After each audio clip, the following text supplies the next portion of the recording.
Mr. Omer Kanat, Pengarah Eksekutif Uyghur Human Rights Project UHRP, Tuan Ahmad Fahmi Samsudin, CEO Global Peace Mission, Tuan Zuhri Yuhyi, Presiden Malaysia for Uyghur, dan hadirin-hadirin sekalian. Selamat datang ke IFTAR WAFIQ-UHRP Ummah Cakna Penindasan Uyghur. Bagi memulakan majlis dengan segala sukacitanya, saya menjemput saudara Abu Zar Luqman untuk membacakan doa bagi memberkati majlis ini. Dipersilakan.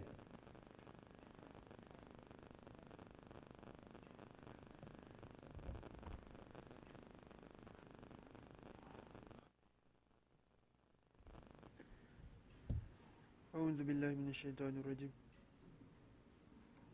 A'udzubillahi minasyaitonirrajim. Bismillahirrahmanirrahim. Alhamdulillahirabbil alamin wassalatu wassalamu ala asyrafil anbiya'i wal mursalin wa ala alihi wa sahbihi ajma'in. Allahumma ij'al jam'ana hadha jam'an mubarakan marhuma wa tafarruqana min ba'dihi tafarruqan mubarakan ma'suma wa la taj'alillahuma fina wa la ma'ana shaqiyyan wa la mahruma. Rabbana 'alaika tawakkalna wa ilaika anabna wa ilaikal masir.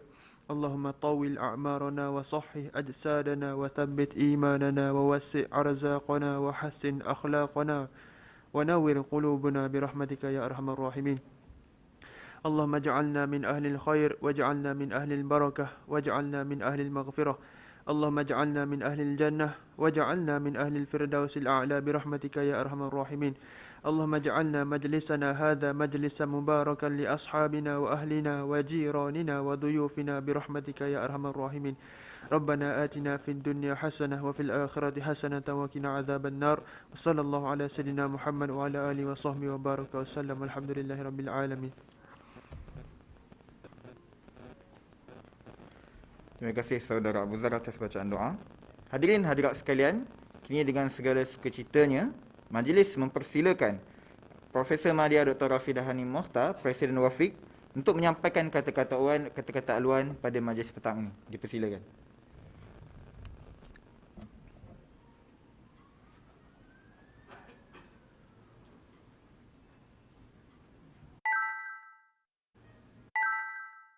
Warahmatullahi wabarakatuh, and a very good afternoon.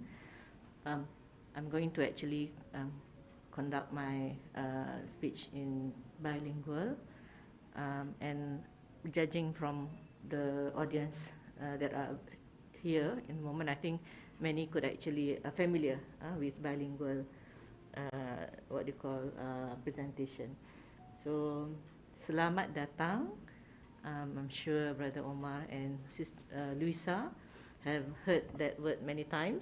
Okay, to Bangi, one of the super traffic jam town in Malaysia. So even as we speak, we have had a few of our participants apologizing for coming late. I think that is the norm when everybody is familiarizing with Ramadan, yeah, and trying to catch in between invitations to iftar, and also clocking out, you know, from their workplace. So next slide, please. Okay, next. I just want us to convey a message from Brother Zuhri, who may not make it on time. So we only have 3 short talk this afternoon, because he was trapped in a traffic jam too. Okay, next slide. I think I would like to share about Uyghur's cause, which have been part of WAFIQ's advocacy for the last, I think, about 2 to 3 years. And I remember that the first encounter with UHRP was actually from Twitter. Saya mula mengenali UHRP sebuah melalui Twitter. Begitulah media sosial boleh menghubungkan antara 2 NGO berlainan negara, ya, ketika itu. Dan selepas itu kami mula mengadakan mesyuarat Zoom, dan saya ingat waktu itu pun dah bermula PKP. Jadi semua dah orang kata makin familiar dengan Zoom, ya. We were having Zoom meeting, and I remember Sister Hazlin and me used to just wear telekung, because that was just after our prayer, and very convenient, to just switch on your Zoom even though you are just in your prayer attire. But that's how it started off. Okay, and I'll show you some of the journey. Saya akan tunjukkan beberapa yang kita telah lakukan bersama lah. Next. Sebelum tu boleh ni ke? Lampu depan ni di ni kan. Sebab saya rasa dia ni. Okay, sejak kolaborasi bersama UHRP bermula, ever since we have started our collaborations with UHRP, kita telah pun mengadakan beberapa siri penerangan, ya. Ketika itu WAFIQ sebagai satu buah NGO wanita, memang kita merasa terkesan dengan berita-berita mengenai wanita-wanita yang ditindas di Xinjiang. Dan selalu berlaku persoalan itu. Adakah benar cerita itu? Adakah ini propaganda daripada US sahaja semata-mata kerana mereka mempunyai konflik dengan negara China? Tapi bila kita mengadakan kolaborasi dengan Uyghur, kita mendapatkan personal ataupun mangsa-mangsa itu sendiri. We contacted, we talk, and we have a dialogue with the victims.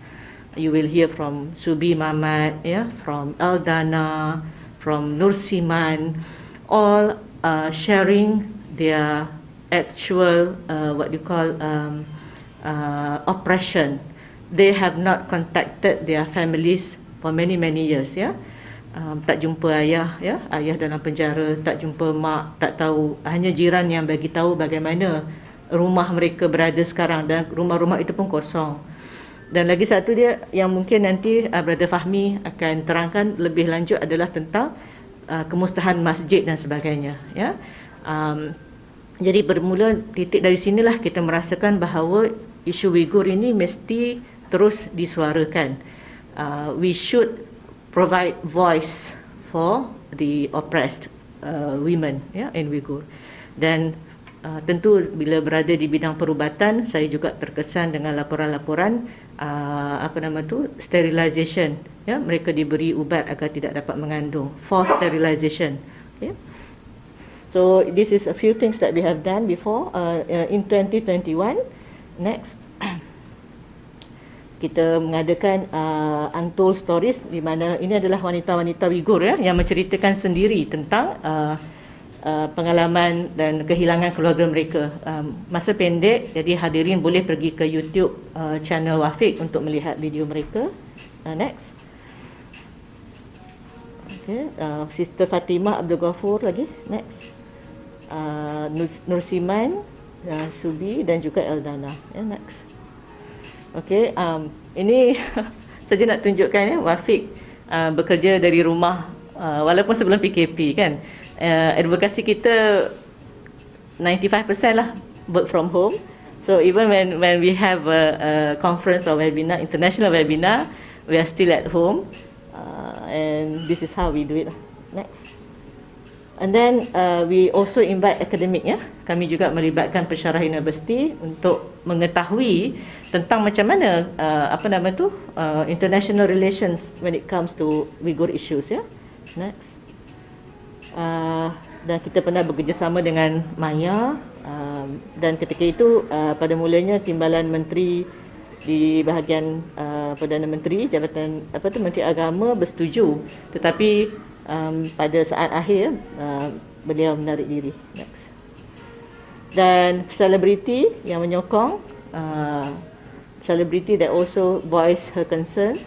Next. Next. Okay. These are the speakers. Next. Okay. Although we managed to get about 100 participants, and they were even from Singapore, Brunei, and Indonesia, Nusantara, because of the same timing, kan. So we are having it in the morning. So these are the audiences that came. Next. Okay. Home, working from home. Next. Okay, in 2022, this is April. We have termasuk dengan iftar ni dah 3 program kolaborasi lah diadakan ya. Bulan 2 WAFIQ menyertai Global Muslim Response to Uyghur Crisis Istanbul. Next. Where kita present our advocacy work and issues. Next. Next. Okay, these are some of these. Tasting the Uyghur's delicacies with Luisa there in front of you right now. We were there. Tasting all the wonderful food of Uyghur. Sekejap lagi akan ada seseorang sponsor makanan Uyghur. Jadi di samping makanan yang disediakan hotel, sediakan ruang perut anda untuk makanan Uyghur. Ya. Next. Saya juga menemui NGO wanita yang bertindak untuk menyelaraskan anak-anak yang tidak mempunyai ibu dan bapa. So they have about 100 teachers, 100 guru-guru dan juga anak, hundreds of children. Dan walaupun mereka berusaha untuk pastikan anak-anak ni semua ada pelajaran, kita boleh faham apabila anak-anak itu berada dalam satu situasi di mana negara mereka bukan negara sendiri. Ini di Turki ya. Bahasa, budaya yang berlainan. Sedikit sebanyak menjejaskan anak-anak ini, dan saya diberitahu bahawa social issues are also what they call a concern lah ya. Sebab itu penting untuk anak-anak membesar dalam negara dan dalam budaya sendiri ya. Okey, bersama dengan Presiden Nazagum, if I'm not mistaken. Nazagum kan? Nazagum. Next. Okey, kemudian kita balik ke Malaysia, kita mengadakan kerjasama dengan UIA dan memanggil para pelajar kita lah agar mula mengetahui tentang isu-isu Uyghur secara langsung ya. Next. Yeah, these are the students who were very excited in the last March. Yeah, Dr. Hazdin was the director and she did very well in handling organizing the event. Next. Okay, and media reports ya, kita juga menulis dalam media. Next. Poster next. Okay, beberapa video terdapat di YouTube WAFIQ. Okay, so itu saja yang ingin saya sampaikan kepada para hadirin. That's all I would like to say today, and I think there's a lot more we can actually listen from our speakers, the next speakers on Uyghur issues. So saya hanyalah extend for any interested NGOs or CSOs to work on Uyghur issues. You may contact WAFIQ. InsyaAllah we will accommodate on any further engagement. Okay. So saya sudahi dengan wabillahi taufiq. Wassalamualaikum warahmatullahi taala wabarakatuh.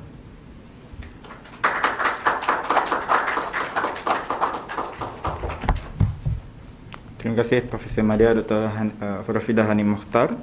Hadirin hadirat sekalian, sekarang saya menjemput Tuan Ahmad Fahmi Muhammad Samsudin, CEO Global Peace Mission, untuk menyampaikan ucapan beliau yang bertajuk Peranan NGO berkenaan isu Uyghur di Malaysia. Dipersilakan.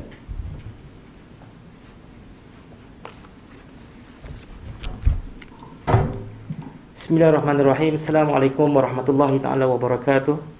Alhamdulillahirabbil alamin, wassalatu wassalamu ala asyrafil anbiya'i wal mursalin Sayyidina Muhammadin wa ala alihi wa sahbihi ajma'in. Subhanaka la ilma lana illa ma 'allamtana innaka antal alimul hakim wa la haula wa la quwwata illa billahil aliyil azim. Terima kasih kepada saudara pengacara yang saya hormati, tuan rumah Profesor Madya Dr. Rafidah, seterusnya tetamu kita Tuan Ummah Kanat dan juga Puan Luisa, seterusnya rakan-rakan hadirin-hadirat yang saya muliakan. Pertamanya saya ucapkan terima kasih kepada pihak WAFIQ kerana menjemput saya dan juga teman-teman daripada Malaysia for Uyghur atas kapasiti kita untuk bercakap ataupun berkongsi dengan tuan-tuan berkaitan dengan isu yang sebenarnya bagi sebahagian daripada kita dalam ni adalah orang yang mungkin cakna dan juga faham dan juga mengikuti dengan dekat apa yang berlaku, khususnya yang terjadi kepada rakan-rakan ataupun saudara-saudara kita etnik Uyghur yang kini dalam situasi bila hari ini kita bercakap dan berada dalam bulan Ramadan, bulan yang mana semua umat Islam berpuasa. Bayangkan mereka tidak boleh untuk berpuasa, malahan mereka diminta untuk pergi ke tempat-tempat awam untuk menyatakan ataupun menunjukkan bahawa mereka ini tidak berpuasa dengan meminum ataupun dipaksa untuk berbuka secara terbuka dengan meminum arak dan sebagainya. Saya mungkin tidaklah so-called prepare. Saya ingat antara ada slide, tengok bila Prof tunjuk ada slide itu, saya hanya so-called recycle lah saya punya presentation previously. For the past 2 years, I think we were actively involved. For the information of the Ummah Kanat, I think last time when you were here, probably we do not have much time to meet with you, but we are following, the discussion. But the visit from the Uyghur leaders is not new. The Uyghur leaders coming from diaspora is there to make sure that whatever info, whatever information, whatever story made is not from us. It's very different. If me myself, nanti kalau orang tengok muka saya, probably bolehlah mungkin orang kata similarly to the Uyghur families atau Uyghur brothers and sisters. But when we speak, of course the way how we present is not the same. When you, Brother Omar, or maybe perhaps the one who basically following or do some extensive research on Uyghur, speaking on this issue. Apa yang mungkin saya nak kongsikan kepada tuan-tuan, sebab even our attendees here is not much, but those who following our discussion today is throughout our social media. So probably I think people will need more time to hear from you. Just a glimpse what we are doing for the past 2 or 3 years. Basically next, kita ambil consideration bahawa kita bukan so-called anti-China. Kita tidak ambil pendekatan bahawa whatever activities yang kita buat, projek yang kita buat, maka kita kata kita against China government. I think we had many opportunity to gather in front of the Chinese embassy. We are doing protesting in front of the Chinese embassy, but of course we are not given the opportunity to meet the official. But alhamdulillah, we managed to meet them earlier during I think earlier COVID-19 punya kata pandemic. Dia dah start all over the world, including Malaysia. We are requesting together with our ABIM, Muslim Youth Movement of Malaysia, we are sending to the Chinese government the memorandum of sympathy to the Chinese government towards pandemic COVID-19. So only that they receive us, only that they accept us to enter the Chinese embassy premise. And of course, during the discussion, of course, we did touch on the issue of Uyghur. But just to have some glimpse apa dari segi trade volume between Malaysia and China, memang besar, tak nafikan. Previously I had the discussion with our leadership saying that we, even from Malaysia, if you compare us Malaysia to other country like Turkey, it's not the same, because geographically we are relatively small, and our dependency towards other nation is quite big, in the sense that when you saw the statistic, the trade volume between Malaysia and China is almost 100+ billion. This is in 2018. You can just imagine, I mean, in 2020 up to until now, probably the number is increasing. Now the government is allowing back the tourists to coming into Malaysia. Probably the highest number will be more than millions of tourists or visitors, or in fact students coming into Malaysia. So our dependency to China is very high. So that's why we need to understand if the leaders do not speak openly on with regard to this issue. But I think we managed to somehow, as a civil society, we explain to our leadership that these are the issues that you need to address. You need to speak, even not in the public, but you need to speak to the related authorities. So this is what we are see. This is the previous maybe premier or the dia punya ambassador who are here next. This is what we are doing. We are having a visit with our so-called policy makers, the diplomats, those yang memang kita try to engage with. I think for the Uyghur community, ini dengan Tan Sri Syed Hamid previously, before Datuk Sri Saifuddin Abdullah, and probably insyaAllah kita nak utilize your visit as well to engage as many as possible the policy makers from different parties, different blocks, or different kita kata groups, in order for them to understand, to receive kita kata the details ataupun recent information about Uyghur. Isu Uyghur ni sangat besar. Kalau kita nak cakap on behalf of punya women perspective, saya ingat Prof Rafidah boleh explain for the ni sampai sahur esok. Dia ada issue on mosque, dia ada issue on human rights, dia ada issue on genocide, dia ada issue on children Chinization, kita nak de-Islamize the society and whatnot. Ini isu-isu yang saya fikir agak crucial pada kita. Tapi next, kalau kita tengok sebelum ni, kita juga buat beberapa event, ada program activities dengan think tank, dengan cooperation and collaboration with other NGOs, other entities, untuk kita engage dengan isu ini. This is basically program that we conducted previously with IAIS, the Institute of Islamic Advance. But previously the current deputy CEO now is the Director General of IKIM. So probably if we have that opportunity as well to engage with him as well once again to explain about this issue, because last time when we said that we are bringing the Uyghur leaders coming in, they are coming with different background. They are, of course, they are somehow a group from Imam, they are a group of academia, they are the group coming from the real activists from Uyghur. But of course, I think you is a well-known figures representing Uyghur in the UHRP, Uyghur World Congress, whatnot. So this is basically what we are trying to say. I was previously invited, got an invitation by the Chinese government to go for their so-called orchestrated visit, but we still, apart from we have brother Zuhri, who I think managed to be more Uyghur than before he came to for the visit, and after is different. So I think the mission was failed lah. So, but for us, I think for Global Peace Mission and from ABIM, we still so-called rejecting the invitation, because we know that when we go, even we do not agree or we do not necessarily subscribe to their so-called propaganda, but when you are there, you already so-called by means of agree to what they are trying to portray what. So these are the issues yang kita cuba bincangkan, dan kita sebut juga tentang isu-isu yang mereka alami. Next, antara program-program yang kita buat, kita try juga untuk engage dengan editorial.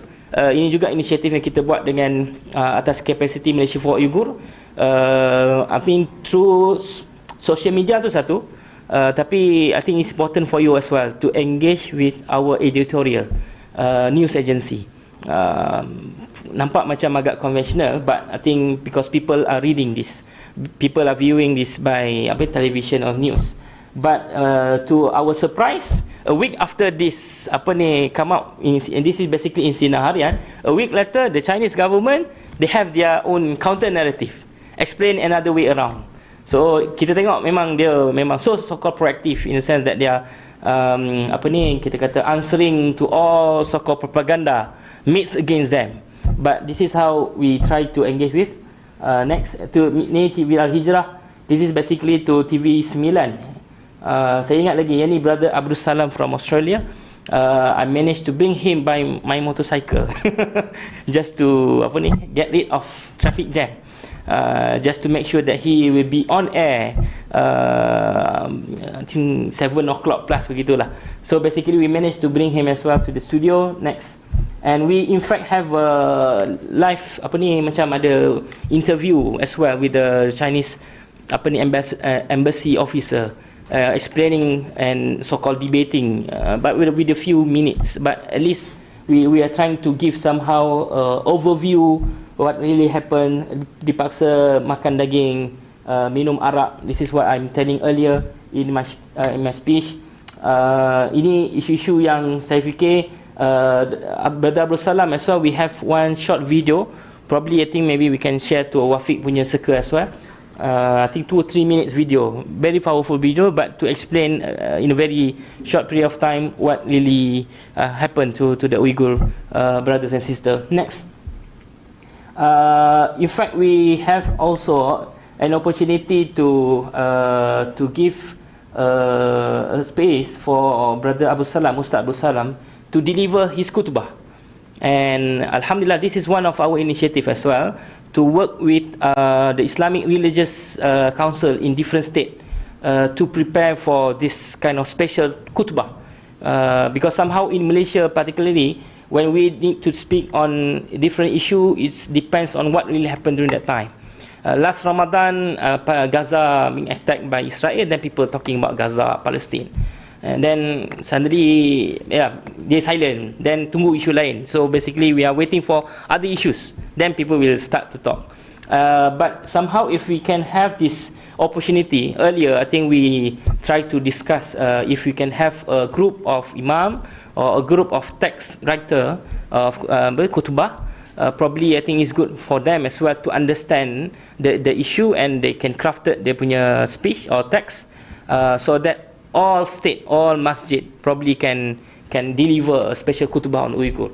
So ada banyak isu untuk Uyghur, but I think it's good if we can mention about the Safe Mosque project. This is basically an ideas that MAPIM through Cikgu Azmi also trying to champion on this. Probably is good to explain to the public, especially to the Malaysian generally on this particular topic. Next. Yang last khutbah tu basically dekat negeri Perak. We managed to have this khutbah delivered in one of the state in northern of Kuala Lumpur in Perak. And Alhamdulillah, we managed as well to establish our own so-called fund, Peduli Uyghur, under the name of Peduli Uyghur, concern towards Uyghur. Inshallah, I think every one of you will get one copy of our so-called leaflet campaign. I give it to Dr. Rafidah. Probably if you can get it to everyone, or if you can also extend this flyer to other group or party, probably will be a good start. And this is the initiative to have this tabung is basically to assist Uyghur who are here. Of course, we understand the sensitivity. Even we understand that the trust issues among the Uyghur who are here also is very kita kata very sensitive. I mean, compared to previously, I think that there is a time when Uyghur students and lecturers, there are many of them who are here. But during, I think for the past 4 or 5 years, the trend is time. I think many of them are requesting to go outside of Malaysia, and many of them are now flying to other countries like Turkey or Canada. Because of what? Because of security issues. Because of what? Because of the level of trust among the Uyghur is not there. Because somehow macam kita kan, kalau if we are Malaysian going to other countries like to UK for the kita kata dah 2 minggu sebulan, tiba-tiba jumpa orang Malaysia dekat kedai kita mesti suka kan, kata ish ada orang Malaysia cakap Malaysia semua. Tapi we used to have this experience when the leader of Uyghur mentioning to me that Fahmi, do not mention where we stay any specific ni, because the trust is not there. I think we used to get an information as well. I think when you are here, the news about you, and there is of course other people trying to monitor. Tak tahulah, mungkin ada dalam ni mungkin yang tengah ikut ke, tapi kita tahulah. Tapi tak apalah, kita sebab this is our country. Hopefully you are in good and safe security, insyaAllah. Kita try our level best to ensure that everything according to our plan, insyaAllah. Next, this is my experience while in Turkey. Most of Uyghur, their diaspora is in Istanbul. So we managed to have iftar session every year, because we used to like travel to Turkey, Syria for other humanitarian mission, but we extend our program and invitation to have this moment, to have a session and food distribution, engaging with the Uyghur student, the learning center, dia punya shop and everything lah. I think we can buy all the shirt, all the topeng, apa semua kat situ je lah. I think Prof, maybe you have that. Ada beli barang, mungkin ada t-shirt ke apa kan. So only in Turkey, I don't know is there any shop here, but in Malaysia particularly we managed to have this, this is our so-called gesture lah, I mean to have advocacy by use of face mask, saying stop the operation Malaysia for Uyghur. And throughout the event and program, next, I think this is basically an event that we have in Istanbul every year. So we have every year for the iftar, every year for the korban, and there is a situation where we also help Uyghur families to like going for good to other countries as well. So we assist, and somehow we receive as well the issues of Uyghur coming into Malaysia illegally. But we understand their situation, but we managed to have our own council to assist them and to make sure that instead of them sending back to China, probably go to other countries. So this is basically what we are doing for the past 5-6 years on this issue. Next, this is our trend, our favorite event lah. Every year, kalau tak ada tu tak sah. So we need to try to make it like a yearly event in front of the Chinese embassy. We have our brother Jamal here, who is currently the chairman or CEO for ASIN, the coalition of all NGOs, Islamic NGOs here in Malaysia. And we are doing together with other civil society group as well to send the so-called memorandum, hand over our protest or message, or somehow we also send them a cute bear as well. We give them as well face masks and hand sanitizer because we don't know what to do, what to give. That's what we have. Apart from the message. Next, again basically the gambar. Okay, close the concentration camp. This is the protest. I think this picture also went viral to your community, to your diaspora as well, because we received the picture as well from our friends. We understand that they know that we from Malaysia is doing our best as well to support and to be with our Uyghur families. Next.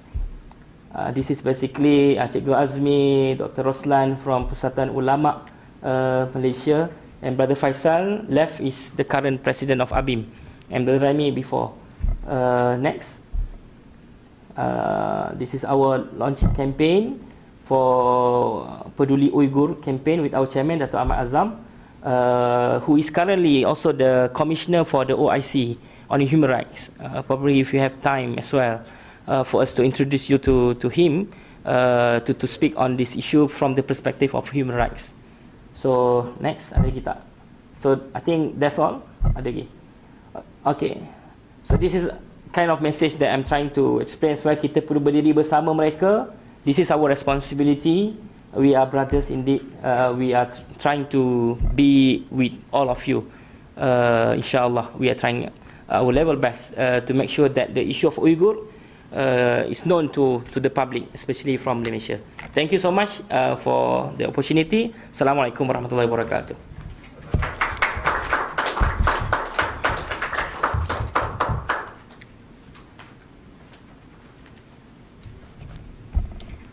Terima kasih Tuan Ahmad Fahmi atas ucapan beliau. Semoga seruan beliau tadi dapat disambut oleh keseluruh umat di negara ini.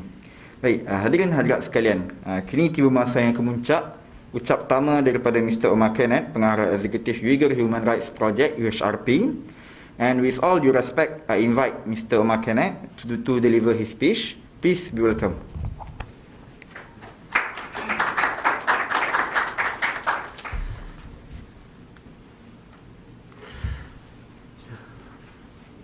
I can take my mask out.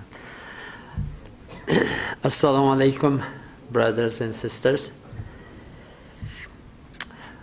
Ramadan Mubarak. Thank you to our hosts for inviting us to celebrate this iftar with you. I am blessed to be visiting Malaysia during Ramadan. I wish I could return to my homeland to celebrate with my family, but it's impossible. I left my homeland as a young boy. I have not been able to return because of severe human rights repression. All Uyghurs around the world cannot reach their family, even by phone, to wish them Ramadan Mubarak. They certainly cannot go back to see them, not for Ramadan and not even for the funeral of their mothers and fathers. It's a blessing to be in Malaysia, where everyone is free to practice their religion, and Malaysians can be very proud of its democratic freedom. We Uyghurs appeal to you and to all members of the Ummah to use your freedom to save the Uyghurs. So I visited Malaysia. This is the second time I'm visiting Malaysia. First time in 2019. We came here to meet some officials and raise awareness and tell the Malaysian people what's happening in my homeland. But the situation is, of course, worse now. It is, at that time, it was like a, all-out war against a people, against a nation, against an ethnic group and religious group. Now it turned to a genocide. In the world, 9 countries, 9 parliaments recognize the Chinese government's treatment of Uyghurs as genocide. And unfortunately, no Muslim country, of course, Muslim majority country, until now recognize this as genocide. Unfortunately, many Muslim countries praise the Chinese government's treatment of the Uyghurs.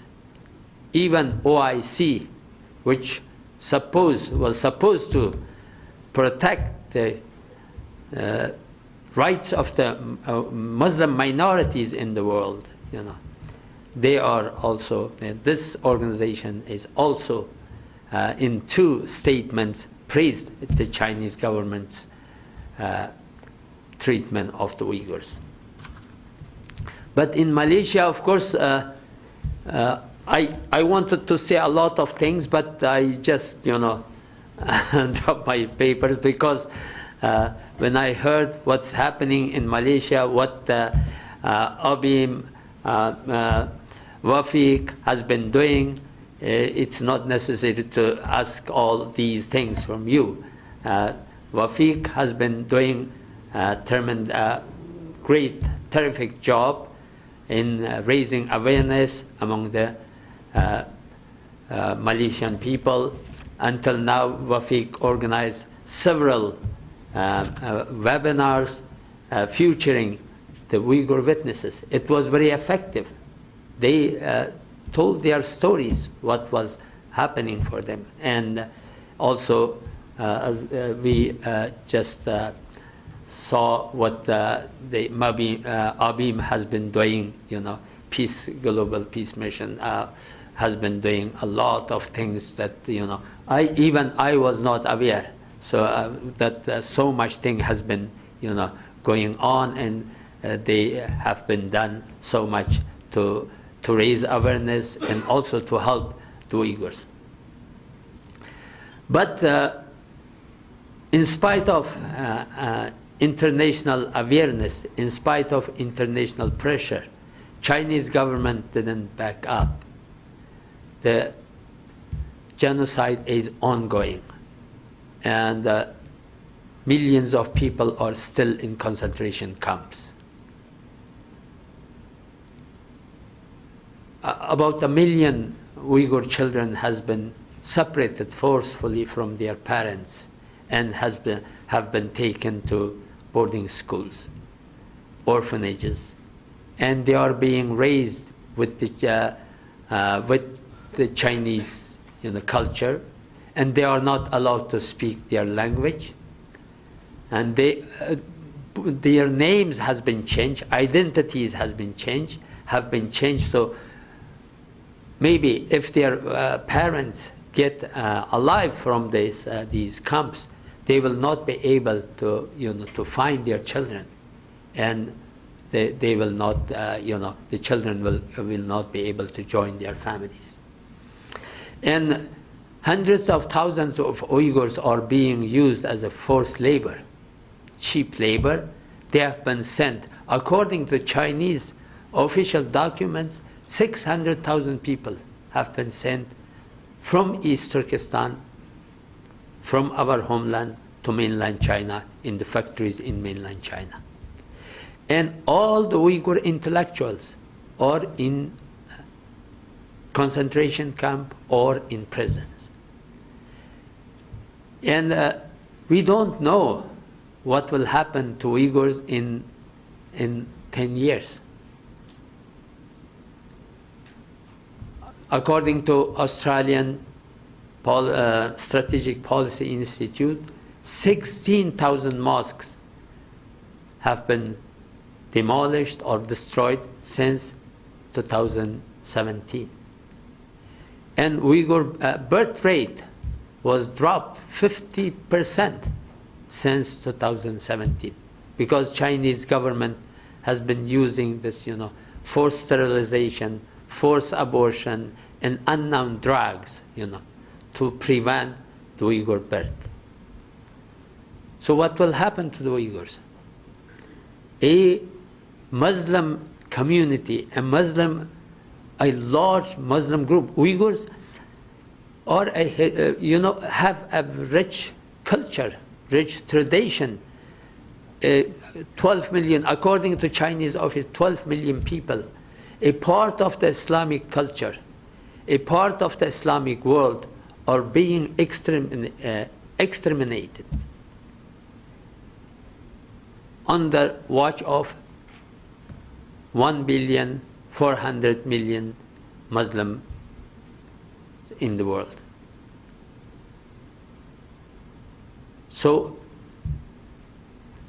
we are so frustrated, We have been not able to prevent all these atrocities. We have been not able to contact our family members. I have not been able to contact my family for many, many years, but I was able to contact my family through my other relatives. But now, since 2017, totally no contact whatsoever with our family members, with our relatives. We don't know what's happening to them. Uyghurs cannot bury their deads even, according to their own tradition, according to Islam. And Chinese government will decide, how many people should attend the funeral, what the funeral should look.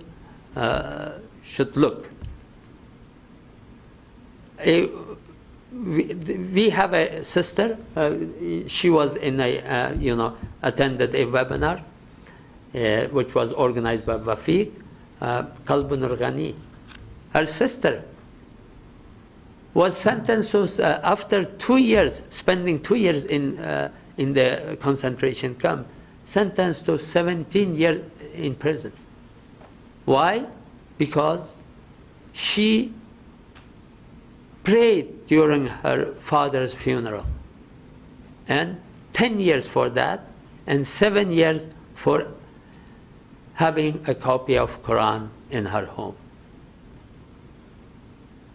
So we are part of the Muslim world. So Uyghurs are, asking the Islamic world, their brothers and sisters in faith, why they are not, raising their voices. Of course, Malaysia has been doing a lot. This is one of the most active country in, promoting, in, raising awareness about what's happening in such. Maybe as Fahmi said, with silent diplomacy. But of course, all the Muslim world, China is a big country, has economic power. Many governments have economic relations. In some time, you have to take into account your own values. There are many other countries also. In Europe, for example, Lithuania had a very good economic relations with China. So Lithuania even recognized Chinese government's treatment of Uyghurs as genocide. Of course, we understand the situation of the Muslim countries, Muslim majority countries. They have the economic relation with China. So we don't want the Muslim countries to become enemy of China. If they are friends with China, they can approach China friendly and raise this issue. They should tell the Chinese authorities that they should have that courage, that publicly tell the Chinese authorities that we are your friend, but it's not right thing what you are doing. You are insulting the whole Muslim world by insulting Uyghurs, by banning names like Muhammad, Medina, Aisha, and Fatima. We are not allowed to give our children Muslim names.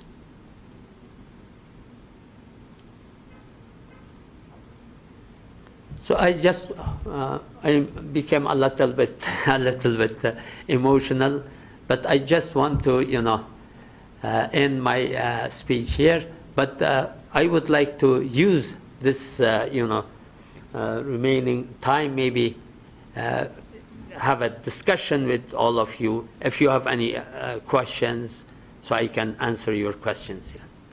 Maybe it will not easy to you to meet a Uyghur. So I'm a Uyghur, so I'm here to answer if you have any question. Yeah. Thank you. One or two questions from the floor.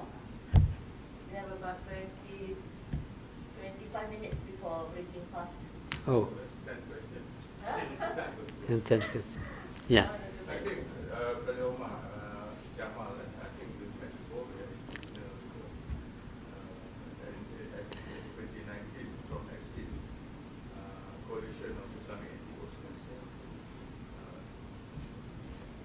I probably suggested to, we have to determine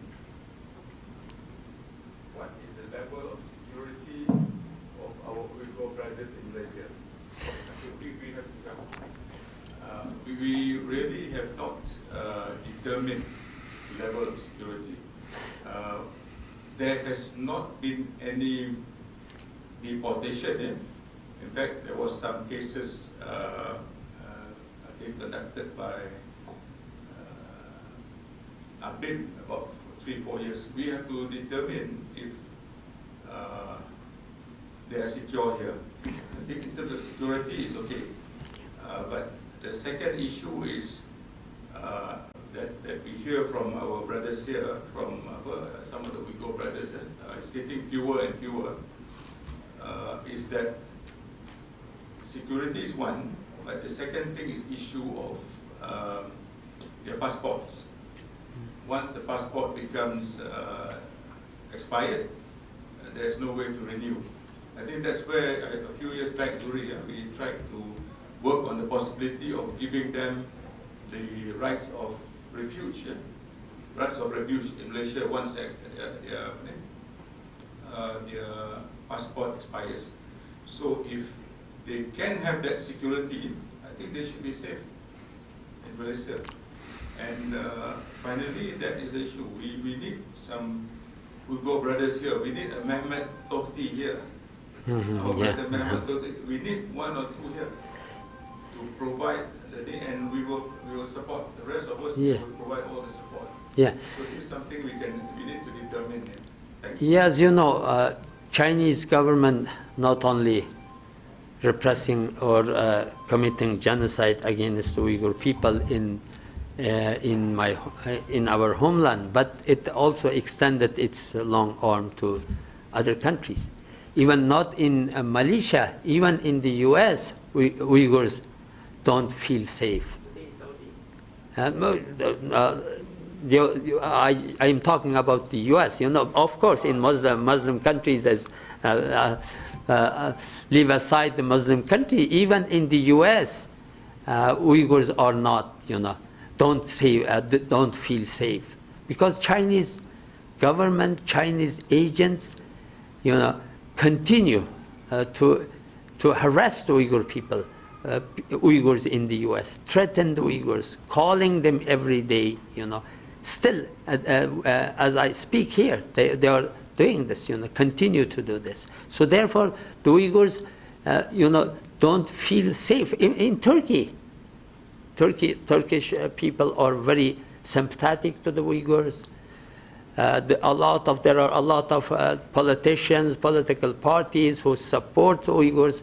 Even in Turkey, Uyghurs don't feel safe because of the Chinese government's transnational repression. So in the last 20 years, 19 years, more than 1,000 Uyghur have been detained and deported back to China. From 19 different, 28 different countries. Yeah, even from Malaysia, in 2012, 11 Uyghur deported from Malaysia. So therefore, so this, you know, feeling, you know, safe is very difficult. But in Malaysia, because Malaysia is very close to China, and of course, Malaysian government, you know, they hasn't deported any Uyghur after, you know, 2012, after deporting this 11 people, but also the 11 Uyghur who escaped from this detention in Thailand and came to Malaysia. Malaysia detained, but later they released these Uyghurs, and the Uyghurs, they allowed them to go to Turkey. So this was, you know, we appreciate that, and Uyghurs will not forget what the Malaysian government at the time did. So there should be some international, you know, pressure to Chinese government to end this, you know, transnational repression. If it doesn't happen, the Uyghurs will not feel safe. There should be some mechanism to put pressure on Chinese government to end this transnational repression and leave the Uyghurs who live in abroad, you know, alone. This is what we ask from the international community. Yeah. And we will encourage the Uyghurs, activists, Uyghurs, and in Turkey, in other countries, to visit Malaysia more often, to even to have engaged with Malaysian, you know, civil society organizations, so yeah, that's something that we can do. We will also, you know, try to, you know, visit Malaysia more often. Yeah. Brother Omer, I will have to stop you here. Yeah. Because our break fasting is 7:19. I think we shall continue with. Yeah, sure. Thank you. If anyone have questions at that time, you can always come and see further on. Okay. Okay. Okay. Thank you. Thank you so much. Yeah. Yeah.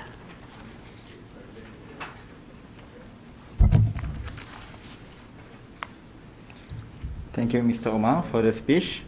We really hope that after this, many people will become more aware about this, and hopefully, all people around the world can do something about this issue. Alright. Seterusnya, majlis menjemput Profesor Rafidah Hanim Mohd untuk menyampaikan cenderahati kepada para pengucap pada hari ini.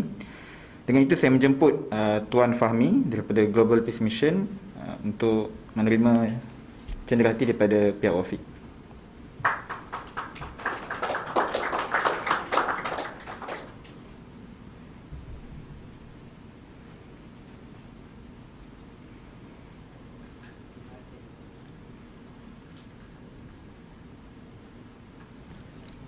Seterusnya, saya menjemput Tuan Zuhri daripada Malaysia for Uyghur untuk menerima cenderahati daripada pihak WAFIQ. Dipersilakan. Terima kasih makanan yang disediakan. Untuk pengetahuan anda semua, Tuan Zuhri yang mensponsor makanan Uyghur yang akan ada selepas ini, insyaAllah. And then I invite Mr. Ummah Cakna to come to the front for the token appreciation.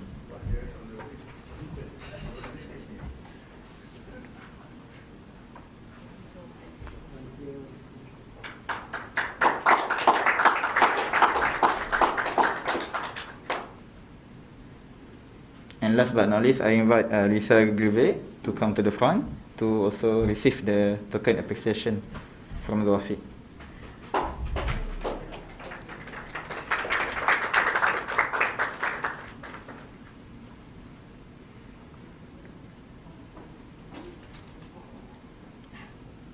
Alright.